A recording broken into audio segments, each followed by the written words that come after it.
contentment in the face of hardship. Secondly, that glory of the Lamb is revealed in perseverance when there is little or no fruit. Remember the last point that David Cummings had made when I heard that message in India, that Jesus saves the best for last? People persevere in the face of all kinds of difficulty because they believe the best is yet to come. Pardon me for giving a personal illustration.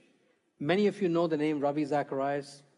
Ravi is a world-renowned evangelist. Ravi happens to be my brother-in-law. We both grew up together from the time we were 5 years old. But here's the story. Ravi and I both became followers of Jesus at the age of 17 in India.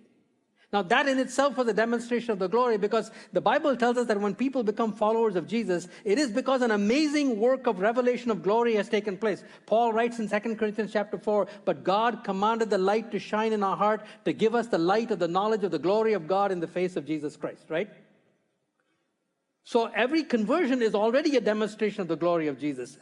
But you know, we became Christians largely through the influence of a Canadian missionary. At that time, he must have been in his mid-20s when he left Calgary to come to Toronto. And it was in his home that I heard the gospel for the first time. And my brother-in-law, Ravi, became a Christian 2 months before I did. Did anybody have any idea what God was going to do through my brother-in-law, Ravi? And to a much smaller extent through me. That one of those young men was going to become a pastor, and the other one was going to become one of the greatest apologists of our time. They didn't know that, but they persevered, because they believed that the best was yet to come. And you know, this gentleman Cummings, who preached that message that night, he never knew what had happened to one young man in his congregation.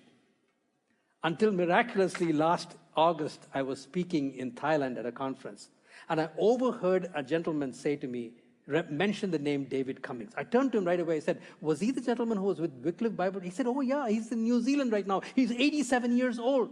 I said, give me his email address. And I had the joy of writing to David Cummings and telling him the whole story. Can you imagine the joy in his heart? He didn't even know what God was doing. And he was willing to come to that country and suffer the hardship because he believed that the best was yet to come.